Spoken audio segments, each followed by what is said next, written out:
Hi guys, welcome to Anushala by Anushri. This is the second lecture for class 9th history, chapter number 3, Nazism and Rise of Hitler. चलो, पिछला जो lecture था first, उसमें हमने देख लिया chapter का एक बेसिक इंट्रोडक्शन, है ना, एक स्टोरी लाइन देख ली कि कौन कौन से टॉपिक्स हम पढ़ेंगे और किस तरीके से एक चैप्टर के लिए पूरा हमने एक तरीके से कहूँ तो बैकग्राउंड हमने बना लिया है ना, एक स्केलेटन फॉर्म में हमने चैप्टर को समझने की कोशिश की। अब हम उसके पूरे डिटेल्स को फिल करेंगे, ठीक है। आगे बढ़ने से पहले एक बार बहुत छोटा सा इंट्रोडक्शन दे देती हूँ कि जर्मनी से वॉर चालू होता है ना। जर्मनी यूरोप की एक छोटी सी कंट्री है जहाँ से वॉर सबसे पहले शुरू होता है। वो दूसरी कंट्रीज़ पर अटैक करना चालू करती है। ऐसे करके जिस पर जर्मनी अटैक करती है वो कंट्रीज़ का एक ग्रुप बनता है जिसको अलाइड पावर बोला गया है, और दूसरा जो जर्मनी का ग्रुप होता है उसको बोला गया है सेंट्रल पावर, ठीक है। तो इस तरीके से वर्ल्ड वॉर 1 की कंडीशन बनती है 1914 से लेकर 1918 तक। ये टाइम पीरियड है आपके वर्ल्ड वॉर 1 का, राइट। अब वर्ल्ड वॉर 1 में दो ग्रुप्स बन गए। एक ग्रुप है सेंट्रल पावर, सेंट्रल पावर्स, और दूसरा है allied powers. Central power is that group जिसमें जर्मनी था, ठीक है। जर्मनी के साथ दूसरी कंट्रीज जैसे कि ऑस्ट्रिया भी यहाँ पर शामिल थी। ऑस्ट्रियन एम्पायर को जर्मनी खुद अपने एम्पायर में मिला लेता है उसको एनेक्स करके। और अलाइड पावर में कौन था? France, Russia, England. प्लस इन 1917 कौन आता है? यूएसए। 1917 में यूएसए की एंट्री होगी, जिसके कारण यूएसए की एंट्री के बाद अलाइड पावर सेंट्रल पावर्स को हरा देंगी। मतलब जर्मनी फर्स्ट वर्ल्ड वॉर में हारा, ठीक है। सेंट्रल पावर्स हारे, राइट। यहाँ पर जब तक यूएसए ने ज्वाइन नहीं किया था तब तक सेंट्रल पावर्स डोमिनेट कर रहे थे, है ना। फ्रांस और बेल्जियम की बहुत सारी टेरिटरीज को जर्मनी ने ऑक्यूपाई कर लिया था, लेकिन जैसे ही यूएसए की एंट्री हुई जर्मनी को हरा दिया गया, ठीक है। ये हमने देख लिया था फर्स्ट वर्ल्ड वॉर के बाद का सिनेरियो। और फर्स्ट वर्ल्ड वॉर क्यों क्रिएट हुआ था ये हमने कल पढ़ा था, ओल्ड एम्पायर के कारण, राइट। चलो आगे समझेंगे। आज का हमारा टॉपिक है ट्रीटी ऑफ वर्साइल्स।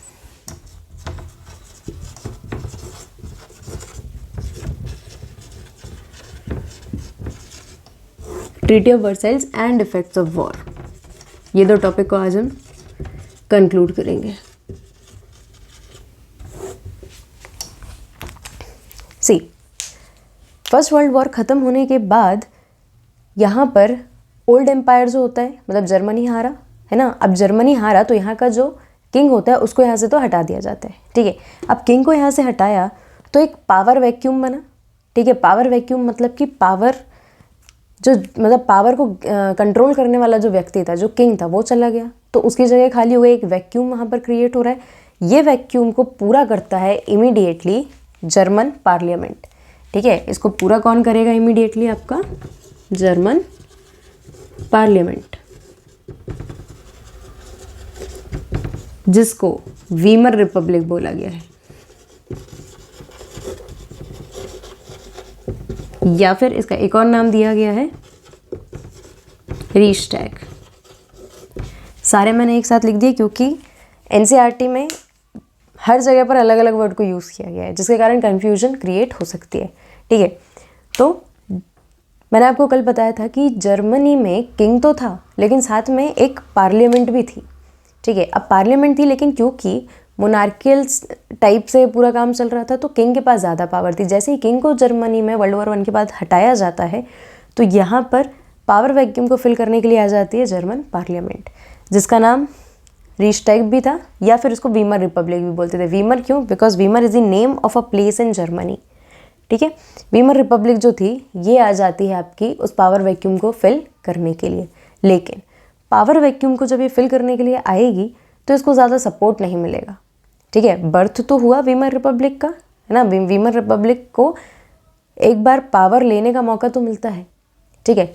कुछ लोग होते हैं जो वीमर रिपब्लिक को सपोर्ट करेंगे, जैसे कि जर्मनी में रहने वाले जो सोशलिस्ट थे या जो कैथोलिक्स थे, ये लोग सपोर्ट कर रहे थे कि हाँ वीमर रिपब्लिक के पास पावर होनी चाहिए, क्योंकि वीमर रिपब्लिक जो था, रिपब्लिक यानी इलेक्टेड है, ऑब्वियसली हम समझ रहे हैं, यूनिवर्सल एडल्ट फ्रेंचाइज के बेसिस पर इसको इलेक्ट किया गया था, राइट। इसलिए कई लोग चाहते थे कि वीमर रिपब्लिक जो है वो पावर को कंट्रोल करके रखे। लेकिन कुछ लोग ऐसे थे जिनका ये मानना था कि वीमर रिपब्लिक रिस्पॉन्सिबल है ट्रीटी ऑफ वर्साइल के लिए, ठीक है, क्योंकि ट्रीटी ऑफ वर्साइल्स बहुत ह्यूमिलिएटिंग थी, है ना, और वीमर रिपब्लिक को उस पर साइन करना पड़ा, उसको मानना पड़ा कि हाँ हम इतना सारा पैसा चुकाएंगे, ठीक है, हमारी गलती है, हमने वॉर किया। जबकि ये सारी की सारी गलती वीमर रिपब्लिक की नहीं बल्कि वॉर को शुरू करने वाले ओल्ड एम्पायर की थी, ठीक है। अब इनकी जो गलतियाँ थी उसका हर्जाना कौन भुगत रहा था? जर्मन पार्लियामेंट, ठीक है, और लोग इससे ही नाराज़ थे कि ये आपकी वजह से हुआ, जबकि ऐसा कुछ भी नहीं था। गलती किसकी थी? ओल्ड एम्पायर की। अब क्योंकि लेकिन कंट्रोल किसके हाथ में? Weimar Republic. So they have to face the grudges of the people. चलो यहाँ पर ये काम हो गया। वीमर रिपब्लिक जब पावर को कंट्रोल करेगा और बहुत सारे लोग उसके अगेंस्ट जाएंगे, ठीक है, तो यहाँ पर राइज होगा आपके हिटलर का। क्यों? क्योंकि हिटलर एक आर्मी में पर्सनल था, आर्मी में एक कमांडर था, ठीक है। जब हिटलर को ये समझ में आता है कि किंग तो हट गया है, ठीक है, वीमर रिपब्लिक को बहुत सारे लोग सपोर्ट नहीं कर रहे हैं, तो देयर इज़ अ चांस कि लोग क्या करेंगे, हिटलर को सपोर्ट कर सकते हैं अगर हिटलर उतना पॉपुलर सपोर्ट उनका गेन कर लेगा तो, है ना। मतलब अगर हिटलर उनको ये चीज़ समझाएगा कि हम आपको वर्ल्ड वॉर 1 के बाद वाली जो कंडीशंस हैं उनसे बाहर निकालेंगे, है ना, आपकी कंडीशंस को बेहतर करेंगे, तो हो सकता है कि लोग हिटलर को सपोर्ट करें, राइट। तो मतलब यहाँ पे डेमोक्रेसी होने के बाद भी लोग डेमोक्रेसी को सपोर्ट नहीं कर रहे थे, ठीक है। चलो अब इस टॉपिक को यहीं छोड़ेंगे, यहाँ से कनेक्ट करेंगे हम treaty of Versailles. Versailles is also the name of a place, ठीक है। ट्रीटी ऑफ वर्साइल्स कौन साइन करेगा? Central powers, allied powers treaty of Versailles बनाएंगे और सेंट्रल पावर को बोलेंगे कि इस पर साइन करो और जो भी चीज़ें इसमें लिखी हैं, है ना, आपको वो सारी चीज़ों को फॉलो करना पड़ेगा, राइट। चलो समझते हैं कि ट्रीटी ऑफ वर्साइल्स एक्चुअली बोलती क्या है। ट्रीटी ऑफ वर्साइल्स में बहुत सारे कॉन्ट्रैक्ट्स थे, एक तरीके से हम देखें, है ना। ट्रीटी ऑफ वर्साइल्स बोलता है कि जर्मनी की जितनी भी ओवरसीज टेरिटरीज हैं,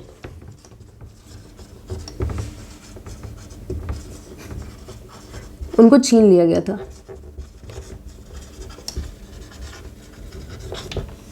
Germany's overseas territories were taken away. Overseas territory क्या होती है? मतलब एक तो होता है कि जितना आपका लैंड एरिया है ना, उस पूरे एरिया में आपकी जितनी भी टेरिटरी है, जो आपकी बाउंड्रीज है, वो आपकी कंट्री का हिस्सा है। लेकिन आपकी खुद की कंट्री के बाहर भी जो आपने टेरिटरीज को जीता है ना, जो टेरिटरीज आपकी खुद की हैं उनको आप ओवरसीज बोलते हैं, है ना। अब ये जो टेरिटरीज थी जर्मनी के पास, वो सारी की सारी उससे छीन ली गई, ठीक है। जर्मनी को बोल दिया कि ये जो आपकी लैंड बॉर्डर है आपकी कंट्री की, बस इतना ही जर्मनी का हिस्सा है, ठीक है। बाकी ओवरसीज आपकी जितनी भी टेरिटरीज थी वो सारी की सारी आपके हाथ से निकल जाएंगी, ठीक है। This was the first point. Second, 13% of territories were taken away. अब ये 13% टेरिटरी कौन सी है? जर्मनी की जो लैंड बाउंड्रीज थी उसमें से भी 13% किसने ले लिया था? अलाइड पावर्स ने, है ना। मतलब जर्मनी का एक हिस्सा भी किसने ले लिया था? अलाइड पावर्स ने। नेक्स्ट,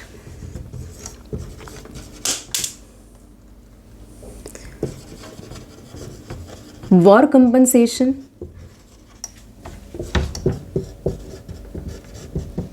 6 मिलियन यूरोस, ठीक है। बिलियन और million, I guess, just a minute.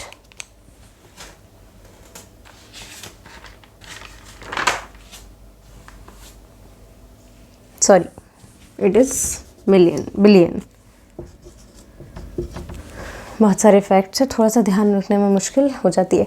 War compensation कितना ले लिया? 6 बिलियन यूरोस, ठीक है। मतलब कि टेरिटरीज ओवरसीज गई, खुद की जर्मनी की टेरिटरीज में भी 13% टेरिटरी ले ली और 6 बिलियन यूरोस तो सीधा सीधा आप भैया मैं कैश प्रोवाइड कर दो, ठीक है। देन यहाँ तक कि अलाइड पावर्स का मन नहीं भरा तो इसके बाद लेने चालू कर दिए जर्मनी के रिसोर्सेज, ठीक है। किस तरीके से जर्मनी के रिसोर्सेज लिए? 75% ऑफ कोल रिजर्व्स, कि भाई जितना भी जर्मनी के पास कोल है उसका 3/4 यानी कि 75% किसके पास चला जाएगा? अलाइड पावर्स के पास, है ना। मतलब अलाइड पावर्स यानी फ्रांस, पोलैंड, इन लोगों के बीच में बांट दिया गया, लिथुआनिया, ये सारी कंट्रीज़ थी जिसके बीच में जर्मनी के रिसोर्सेज लिए और बांट दिए गए, right. Then 26% of 75% of iron resources and 26% of coal resources या कोल्ड रिजर्व्स बोलेंगे, ठीक है। 26% कोल जो था वो भी ले लिया। जर्मनी के पास एक बहुत ही रिच मिनरल्स या रिच रिसोर्सेज वाला एरिया था जिसका नाम था राइनलैंड, उसको भी ले लिया गया, है ना। और अल्टीमेटली लास्ट में रूड रीजन होता है ना। जर्मनी के पास एक और दूसरा रिच मिनरल रिसोर्स होता है या एक ऐसा एरिया होता है, रीजन, जहाँ पर बहुत सारे मिनरल्स पाए जाते हैं जिसका नाम होता है रूड, ठीक है। उसको भी जर्मनी से ले लिया जाता है। मतलब एक तरीके से पूरे रिसोर्सेज को खाली कर दिया किसने? अलाइड पावर्स ने, जर्मनी से। अब आपने उसके ऊपर उसकी टेरिटरीज भी ले ली, ठीक है। Plus one more thing, 10% of population of Germany, Germany में रहने वाले जितने भी लोग थे उसमें से 10% लोग भी किसने बाहर करवा दिए? अलाइड पावर्स ने। मतलब कि ओवरसीज टेरिटरीज गई, अपनी खुद की ज़मीन गई, रिसोर्सेज गए, कोल और आयरन जो मेजर होते हैं किसी भी जगह के डेवलपमेंट के लिए, है ना, ताकि वहाँ पर इंडस्ट्रीज़ बन सके और इंडस्ट्रीज़ में लोगों को एम्प्लॉयमेंट मिले, तब तो पॉवर्टी वगैरह जैसी चीज़ें कम होंगी ना, ठीक है। तो रिसोर्सेज भी ले लिए, पॉपुलेशन भी ले ली, वॉर कंपनसेशन, पैसा भी ले लिया। ये सारी चीज़ें जब जर्मनी के साथ हुई तो जर्मनी इकोनॉमिकली बेहद वीक हो गया, है ना। ऑब्वियस है, देखो वॉर में जितना नुकसान अलाइड पावर्स का हुआ था जर्मनी का भी तो हुआ है ना, ठीक है। मतलब वॉर का ऑलरेडी ये अपने ऊपर नुकसान झेल रही थी, लेकिन क्योंकि ये हार गई इसलिए इसको ट्रीटी ऑफ वर्साइल साइन करनी पड़ी जिसमें ये सारी कंडीशंस इनके सामने रखी गई, ठीक है।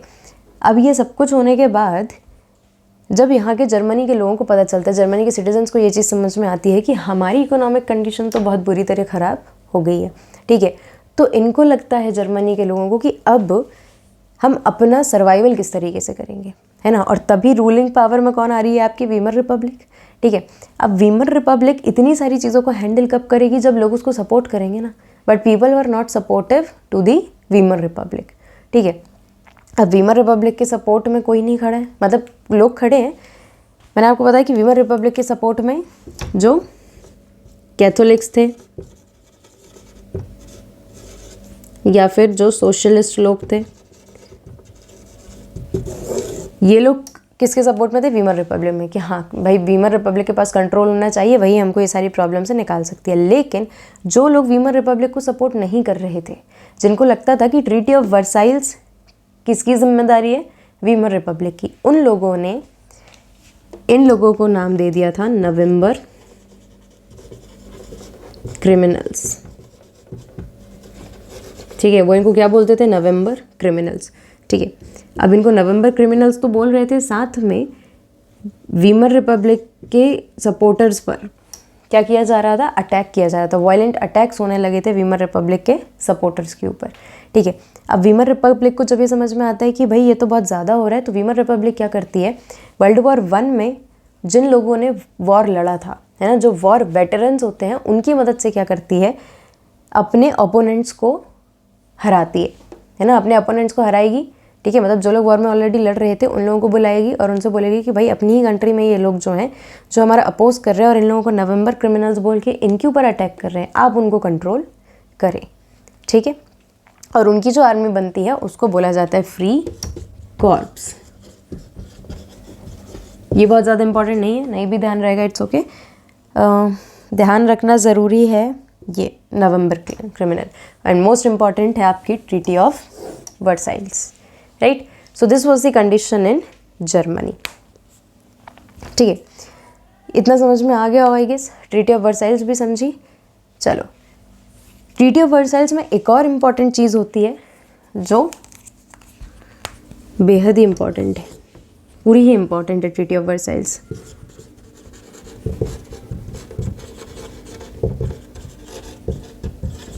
डीमिलिटराइजेशन।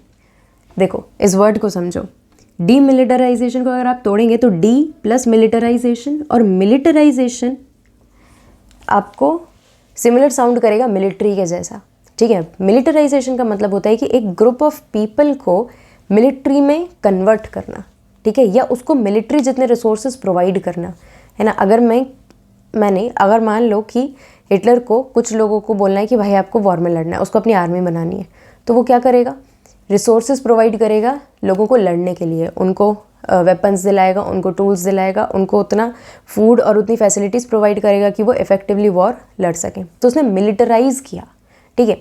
लेकिन जर्मनी जब वर्ल्ड वॉर 1 में हारती है तो अलाइड पावर्स बोलती हैं कि भाई जर्मनी का डीमिलिटराइजेशन करो, मतलब जर्मनी से पूरी तरीके से जो मिलिट्री रिसोर्सेज हैं उनको बाहर निकालो, वेपन्स को बाहर निकाल लो, ठीक है, जितने भी मिलिट्री कैंप्स बने थे उनको ख़त्म कर दो, ठीक है। जिससे क्या होगा, अब अगर जर्मनी दोबारा भी वॉर करना चाहे या जर्मनी किसी तरीके से खुद को प्रोटेक्ट भी करना चाहे तो अब नहीं कर सकता। क्यों? क्योंकि वेपन्स ही नहीं है, ठीक है। और वेपन्स बनाने के लिए भी ज़रूरी है कि इंडस्ट्रीज़ वगैरह बने, जो कि बनना काफ़ी मुश्किल है, ठीक है। आयरन और कोल तो ले ही लिया था, राइनलैंड और रूर रीजन भी इनसे छीन लिया जाता है, ठीक है।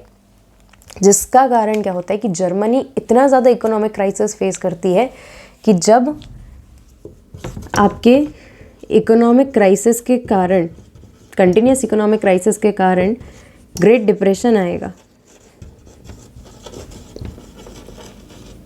कब आएगा ग्रेट डिप्रेशन? 1924 से लेकर 1928 तक। ये ग्रेट डिप्रेशन में पूरी दुनिया को एक बड़ा इकोनॉमिक झटका लगता है ना। लेकिन सबसे ख़राब झटका लगेगा जर्मनी को। क्यों? क्योंकि इसकी ऑलरेडी जो आप कहते हैं कि ना कि इकोनॉमी जो होती है वो किसी भी कंट्री की बैकबोन होती है, ठीक है। अब जिस व्यक्ति की रीढ़ की हड्डी ऑलरेडी टूटी हुई है ना, वो और गिर जाए या उसको और चोट लग जाए तो कैसे सर्वाइव करेगा, वो दिक्कत हो जाएगी। यही कंडीशन थी आपकी जर्मनी की। ऑलरेडी इकोनॉमिक क्राइसिस फेस कर रही थी, है ना। इतना पैसा, इतना कंपनसेशन और सारे रिसोर्सेज सब कुछ दे दिया था। इसके बाद इकोनॉमिक क्राइसिस भी आ गए, ग्रेट डिप्रेशन आ गया। डिप्रेशन का मतलब क्या होता है इन दी इकोनॉमिक टर्म्स, है ना। जैसे ये एक लेवल चल रहा है ना, मार्केट का ये एक लेवल चल रहा है कि ठीक है, सारी चीज़ें, डिमांड सप्लाई सब कुछ ठीक से चल रहा है। लेकिन ऑल ऑफ अ सडन क्या होता है कि ग्राफ कुछ ऐसा हो जाए अगर, ठीक है, या फिर कुछ ऐसे सिनेरियोज बन जाए जिसके कारण मार्केट एकदम ही लो लेवल पर चला जाए, ना डिमांड हो रही है, ना लोगों के पास सप्लाई पहुंच रही है, मतलब सिचुएशन बेहद ख़राब हो जाए। एम्प्लॉयमेंट नहीं है किसी के पास, ठीक है। जितने लोगों के पास एम्प्लॉयमेंट है ज़रूरी नहीं है कि उनको पूरा पूरा पैसा मिल रहा है, हाफ सैलरीज़ और बहुत कम सैलरीज़ में काम लोग कर रहे हैं, ठीक है। ऐसी कंडीशन हो गई किसमें? इकोनॉमिक क्राइसिस के ग्रेट डिप्रेशन में। इकोनॉमिक क्राइसिस मतलब एक इकोनॉमिक परेशानी, और ग्रेट डिप्रेशन हमने इस इंसिडेंट को नाम दिया है, ये नाम है, ठीक है। चलो, अब ट्रीटी ऑफ वर्साइल से परेशान होकर और इकोनॉमिक क्राइसिस से परेशान होकर जर्मनी की गवर्नमेंट क्या करेगी? जर्मनी की गवर्नमेंट को ये समझ में आया कि यार देखो, अब हमारे पास पैसा तो नहीं है, लोगों के पास एम्प्लॉयमेंट भी नहीं है, हम इंडस्ट्रीज़ भी ज़्यादा नहीं बना सकते, हमारे पास रिसोर्सेज भी नहीं है, ज़मीन भी नहीं है, हमारी 1/10 पॉपुलेशन भी ले ली। तो जर्मनी की जो गवर्नमेंट होती है ये यहाँ पर बहुत बड़ी गलती करती है। जब इसको समझ में आता है कि यार इकोनॉमिक क्राइसिस है, लोगों के पास पैसा नहीं है, लोगों के पास पैसा नहीं है, तो एक काम करो, नोट छाप दो, ठीक है।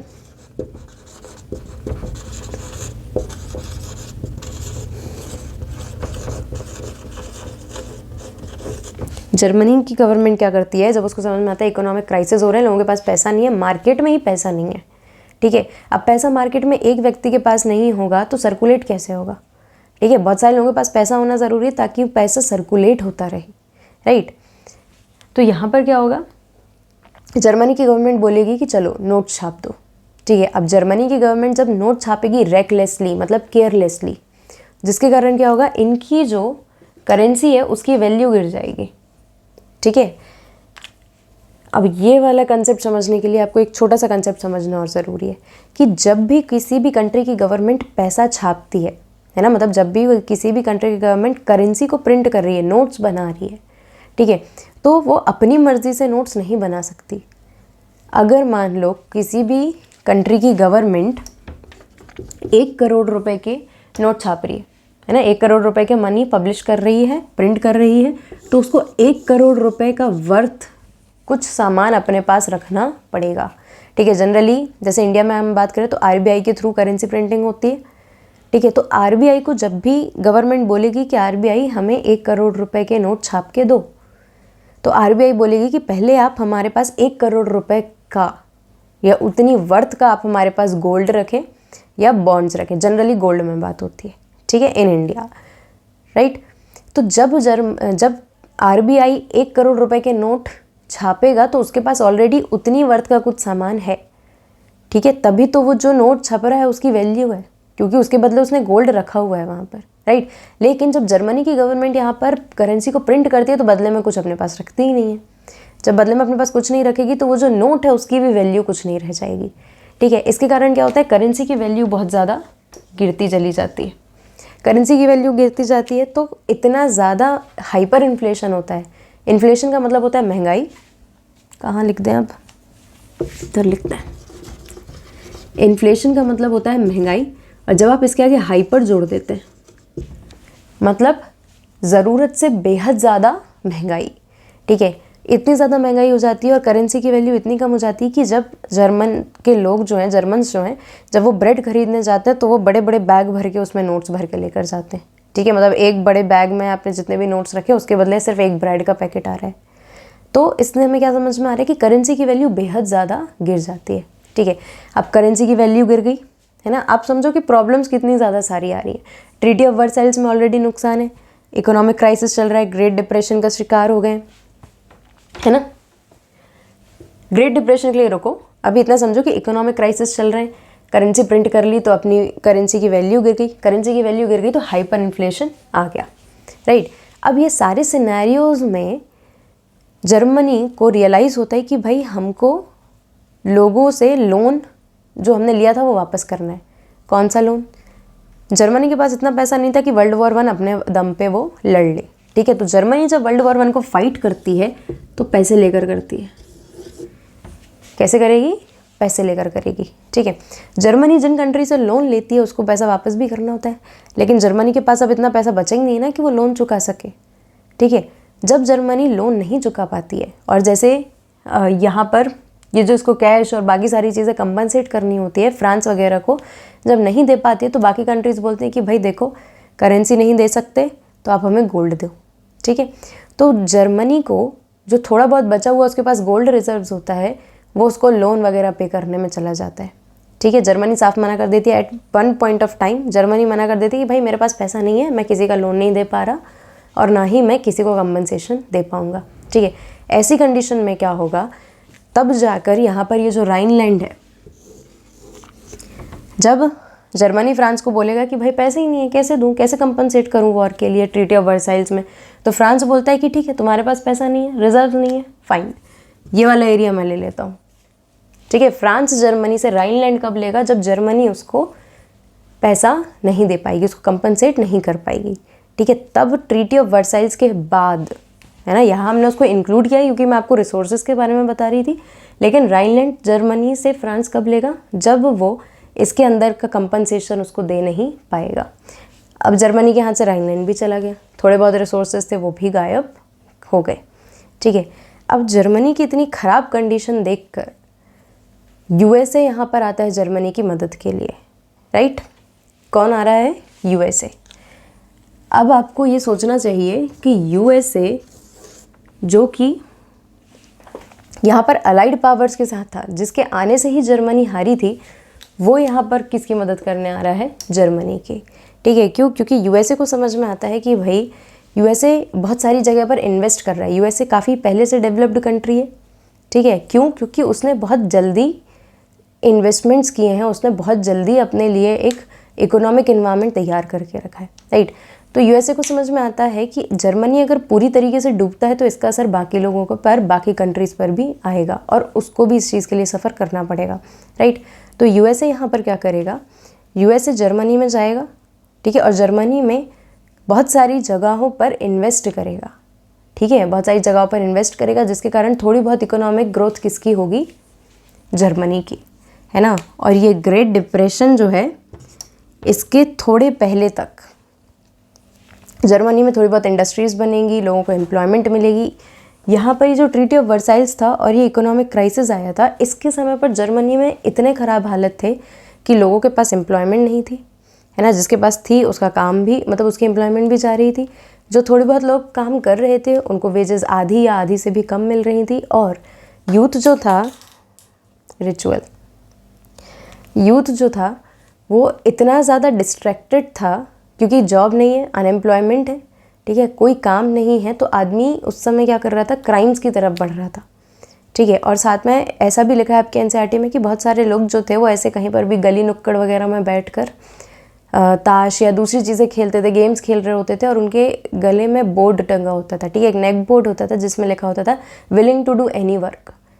मतलब कि कोई भी प्रायोरिटाइज करके वो काम नहीं ढूंढ रहे हैं, है ना, कोई जॉब अपॉर्चुनिटी बस उनको चाहिए कि भाई हमसे जो मर्जी चाहे काम करा लो, लेकिन हम काम करके कुछ पैसा कमाना चाहते हैं, ठीक है। तो इकोनॉमिक क्राइसिस जो थे उन्होंने जर्मनी की हालत बेहद ज़्यादा ख़राब कर दी थी। अब जर्मनी की ये हालत देख के उसकी मदद करने आ जाता है यूएसए, क्योंकि यूएसए को पता होता है कि भाई अगर जर्मनी में अब किसी ने पैसा नहीं लगाया, या अब अगर किसी को जर्मनी ने इस इकोनॉमिक क्राइसिस से बाहर निकालने की कोशिश नहीं की, तो ये ट्रीटी ऑफ वर्साइल्स का भी मतलब नहीं रह जाएगा, क्योंकि इतना पैसा और बाकी सारी चीज़ें जो है, इतना कंपनसेशन जो है जर्मनी पे नहीं कर पाएगा, राइट। तो यूएसए यहाँ पर आएगा जर्मनी की मदद के लिए।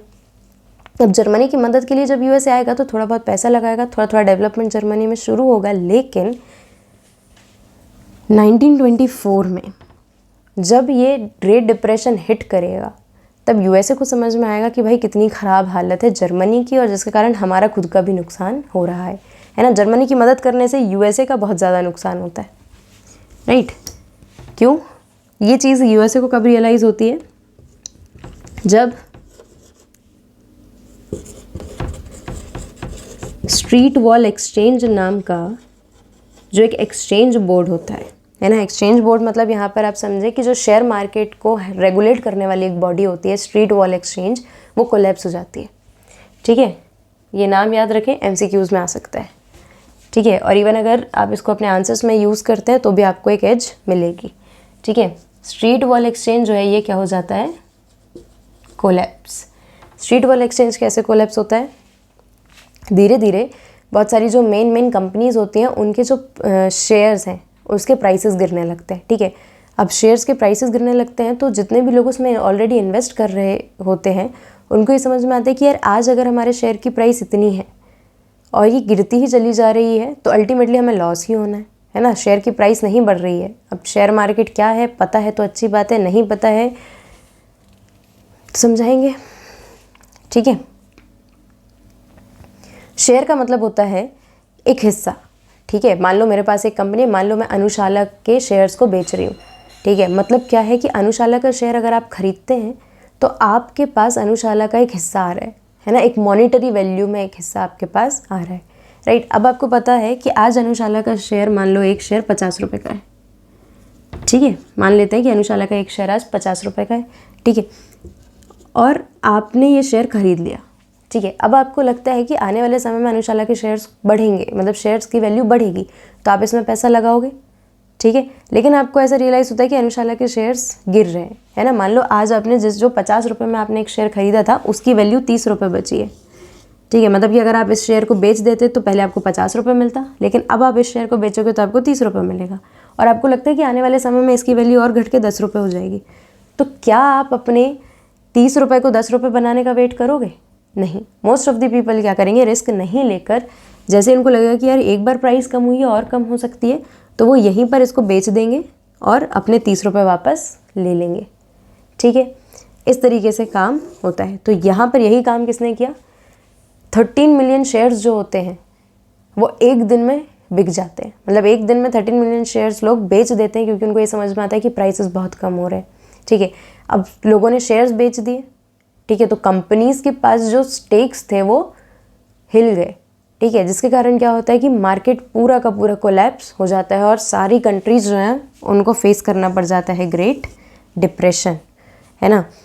ग्रेट डिप्रेशन के कारण ऐसा नहीं था कि सिर्फ जर्मनी या जो पुअर कंट्रीज थी वो सफ़र कर रही थी, यूएसए जैसी बड़ी डेवलप्ड कंट्री भी ग्रेट डिप्रेशन के साथ काफ़ी कुछ सफ़र कर रही थी, ठीक है। अब ये तो हो गया आपका इकोनॉमिक कंडीशन, ठीक है। तो अगर आप इफ़ेक्ट्स ऑफ वॉर में इकोनॉमी की रिस्पेक्ट में, है ना, या इकोनॉमी की नज़र से अगर आप देखते हैं कि वॉर के क्या क्या इफ़ेक्ट्स थे, तो हम क्या देख सकते हैं कि वॉर के कारण इकोनॉमिक क्राइसिस आया, ठीक है, ट्रीटी ऑफ वर्साइल्स के कारण इकोनॉमिक क्राइसिस आया जर्मनी में, लेकिन पूरे वर्ल्ड वॉर 1 के कारण मेजरली यूरोपियन जो मार्केट था या यूरोपियन जो कंट्रीज थी उन सबको इकोनॉमिक क्राइसिस को सफ़र करना पड़ा और अल्टीमेटली ये कम ना होकर बढ़ते ही गए और ग्रेट डिप्रेशन को लेकर आई। ठीक है, so this was the condition of Germany. ठीक है, वर्ल्ड वॉर 1 से एक और बड़ा नुकसान होता है कि यूरोप, जो कि पहले एक क्रेडिटर का देश माना जाता था, मतलब ऐसा देश जिसमें कॉन्टिनेंट माना जाता था, ऐसा कॉन्टिनेंट जिसमें जितनी भी कंट्रीज़ हैं वो इतनी वेल टू डू हैं कि वो दूसरे लोगों को, दूसरी कंट्रीज़ को कर्जा दे सकती है ना, उधार दे सकती है। लेकिन वर्ल्ड वॉर 1 के बाद जब इतनी सारी कंट्रीज़ इसमें इन्वॉल्व हो जाती हैं और सबको इकोनॉमिक क्राइसिस के झटके लगते हैं, तब यूरोप कंट्री ऑफ क्रेडिटर से कंट्री ऑफ डेटर बन जाता है। ठीक है, क्रेडिटर मतलब जगह ही नहीं बच रही है, क्रेडिटर मतलब जो व्यक्ति उधार दे सकता है और डेटर मतलब जो व्यक्ति उधार लेता है। तो ये क्रेडिटर से, उधार देने वालों में से हट के किस में आ गई, उधार लेने वालों में, है ना। मतलब कंट्रीज़ को इकोनॉमिक प्रॉब्लम्स यहाँ पर चालू हो गई। ठीक है, so this was all about the economic crisis and the end the effects of war on the economy, right. दूसरा टॉपिक है कि वॉर का जो इफेक्ट है वो सोसाइटी के ऊपर क्या था। ये तो हमें देखा कि भाई इकोनॉमी को क्या प्रॉब्लम्स हुई वॉर के कारण। वर्ल्ड वॉर 1 के कारण सोसाइटी को भी बहुत प्रॉब्लम हुई। कैसी प्रॉब्लम्स? जो भी सोल्जर्स थे वर्ल्ड वॉर 1 में लड़े थे, जब बहुत सारे सोल्जर्स की डेथ होती है, बहुत सारे सोल्जर्स जिंदा बच के वापस आते हैं वर्ल्ड वॉर 1 से, तो जितने लोग वापस आते हैं उनको ट्रेंचेस में रखा जाता है। ठीक है, ट्रेंचेस मतलब सेपरेटेड एरियाज़। ठीक है, जनरली जिनको हम कहें नॉर्मल सोसाइटी से बहुत ही अलग आइसोलेटेड एरियाज़ में रखा जाता था और बंद डब्बे जैसे, बंद छोटे छोटे कमरों में उनको रखा जाता था। ठीक है, उसको ट्रेंच लाइफ बोलते थे। वर्ल्ड वॉर 1 ख़त्म होने के बाद ट्रेंच लाइफ को बहुत ग्लोरीफाई किया गया कि जो लोग वॉर में लड़के आए हैं उन्होंने बहुत अच्छा काम किया है, उन्होंने देशभक्ति का काम किया है। ठीक है, और वो ट्रेंच लाइफ में बहुत एक ग्लोरीफाई लाइफ जी रहे हैं।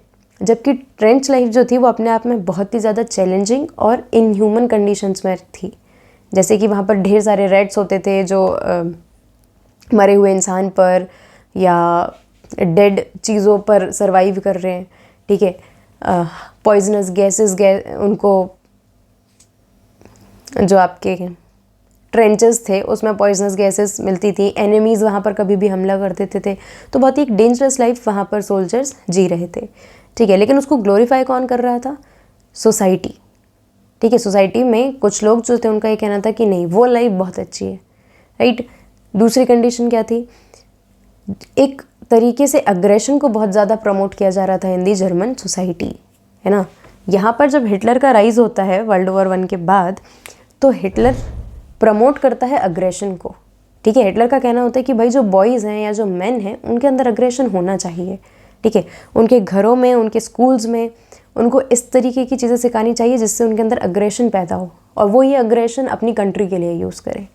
ठीक है, जब स्कूल्स में बच्चों को पढ़ाया जाएगा तो उनको स्पोर्ट्स पीरियड जो होंगे या जब उनको स्पोर्ट्स सिखाया जाएगा तो उसमें उनको अग्रेशन सिखाया जाना चाहिए। ठीक है, विमेंस को बोला गया कि भाई आपको सॉफ्ट हार्टेड होना है। ठीक है, लेकिन सिर्फ और सिर्फ अपनी रेस के प्रति, है ना। जो जर्मन पीपल हैं सिर्फ आप उनके लिए सॉफ्ट हार्टेड रहें, बाकी लोगों से आपको दूर रहना है। तो इस तरीके की चीज़ें कौन सपोर्ट कर रहा था? हिटलर और उसके जो सपोर्टर्स थे इन दी जर्मन सोसाइटी। ठीक है, इस तरीके की कंडीशंस जो आपकी जर्मनी की सोसाइटी थी वो फेस कर रही थी। ठीक है, लास्ट पॉइंट आज का क्या है? जर्मन पार्लियामेंट जो थी, although it was created on the basis of universal franchise, it means it was having a democratic nature, लेकिन फिर भी इसको जर्मनी की पॉपुलेशन से सपोर्ट क्यों नहीं मिला? क्योंकि वॉर लाइक सिचुएशन में डेमोक्रेसी कितनी भी सही होती, लोगों को सही ऑप्शन समझ में नहीं आया, है ना। मतलब उनको डीप डाउन एवरीबडी नोज कि डेमोक्रेसी बेस्ट है, लेकिन in that condition world war 1 की जो कंडीशंस थी, जो इकोनॉमिक क्राइसिस थे, जो सोसाइटी में हिटलर जैसे लोग अग्रेशन को सपोर्ट कर रहे थे, इस समय लोगों को ठीक नहीं लगा डेमोक्रेसी पर विश्वास करना, right. Democracy was right at that time, but it was fragile idea, एक बहुत ही यंग और फ्रेजाइल यानी ऐसी चीज़ जो जल्दी टूट सकती है, नाजुक, ठीक है। इसलिए लोग डेमोक्रेसी पे भरोसा नहीं कर पाए और उन्होंने सपोर्ट किया हिटलर को, ठीक है। और हिटलर भी बहुत ही शार्प माइंडेड इंसान था, ठीक है, मतलब बहुत ही दिमाग से खेलने वाला व्यक्ति था, जिसने क्या किया, हिटलर को पता था कि देखो भाई, जब लोग डेमोक्रेटिकली तरीके से बनी हुई एक पार्लियामेंट का सपोर्ट नहीं कर रहे हैं, ठीक है, तो मेरा क्यों करेंगे। तो हिटलर ने सोचा कि देखो, मैं भी जब पावर में आऊँगा तो मैं इलीगल तरीके से नहीं आऊँगा या फोर्सफुली नहीं आऊँगा, ठीक है, मैं भी इलेक्शन के थ्रू आऊँगा, है ना। एक पार्टी बनाएगा, नाजी पार्टी, है ना, एक पार्टी को ज्वाइन करेगा, उस पार्टी का बाद में नाम वो नाजी पार्टी कर देगा, ठीक है। और जैसे ही वो पार्टी बनेगी वो वीमर रिपब्लिक में आएगी, मेजॉरिटी गेन करेगी, और फिर वहाँ से धीरे धीरे करके जब ये डेमोक्रेटिकली तरीके से खुद वहाँ पर आ जाएंगे, ठीक है, हिटलर क्या करता है, डेमोक्रेसी को यूज़ करता है पावर में आने के बाद, और जैसे ही वो पावर में आता है वो डेमोक्रेसी को ख़त्म करने की कोशिश करता है, ठीक है। जिससे लोगों को ये भरोसा होता है कि भाई हिटलर जो है वो एक डिक्टेटर नहीं है, है ना। हिटलर खुद भी डेमोक्रेसी को सपोर्ट करता है और हिटलर हमारे लिए एक मसीहा की तरह काम करेगा, बट अल्टीमेटली हिटलर के जो प्लान हैं वो कुछ और ही होते हैं, ठीक है। तो अब हिटलर के प्लान्स पढ़ेंगे हम अगले लेक्चर में। यहाँ तक अगर किसी को कोई डाउट हो तो आप कमेंट सेक्शन में पूछ सकते हैं। प्लीज़ ट्रीटी ऑफ वर्साइल्स का ध्यान रखना, मतलब याद करना इसको, ठीक है। थोड़ा सा फैक्चुअल है लेकिन इसको याद करना ज़रूरी है, क्योंकि गारंटीड है ट्रीटी ऑफ वर्साइल्स से तो क्वेश्चन आएगा ही आएगा, ठीक है। लॉन्ग आंसर नहीं आएगा तो शॉर्ट जाएगा, शॉर्ट नहीं आएगा तो आपसे एक आध MCQ में पूछ ही लेगा। डन। ये वाला जो था और ये वाला जो था, ठीक है, ये दो कंसेप्ट मैंने समझा, ये शेयर वाला कंसेप्ट और ये प्रिंटिंग वाला कंसेप्ट, ये आपके अंडरस्टैंडिंग के लिए है, ये कहीं पर भी आपको लिखना नहीं है, ठीक है। एग्जाम्स में अगर पूछता है तो ये मत लिखने लगना कि करेंसी कैसे प्रिंट करते हैं, उसके बदले उसको कुछ वर्थ का सामान रखना पड़ेगा, या फिर ये मत समझाने लगना कि शेयर्स कैसे, मतलब शेयर्स का जो प्राइस है वो कैसे डिसाइड करता है कि मार्केट गिरेगा या उठेगा। डन। ये आपके अंडरस्टैंडिंग के लिए था, क्योंकि अगर ये नहीं समझाती तो हो सकता है कि वो टॉपिक आपको समझ नहीं आता, राइट। तो economic depression is important, treaty of Versailles is important, and this birth of Weimar Republic and how people were not supporting it, ठीक है। नवंबर क्रिमिनल्स भी इम्पॉर्टेंट ही है पर बहुत ज़्यादा नहीं, ठीक है, ये याद रखने की ज़रूरत नहीं है। फाइन। ये लाइन अगर आप कहीं यूज़ करते हैं कि यूरोप जो है वो World War I के बाद एक कॉन्टिनेंट ऑफ क्रेडिटर से सीधा कॉन्टिनेंट ऑफ डेटर बन गया था, ठीक है। So this will also provide an edge to your answers, right. So I hope I made the topic clear to you. काफ़ी सारा हो गया है आज, रीड कर लें तो ज़्यादा बेहतर है, चीज़ें थोड़ी सी क्लियर हो जाएंगी दिमाग में, और एक बार NCERT रीड करने के बाद अपने नोट्स बना लें तो और भी अच्छा है, right. So this is it for today. If you have any problem, ask me in the comment section, and don't forget to like, comment, share and subscribe. Thank you.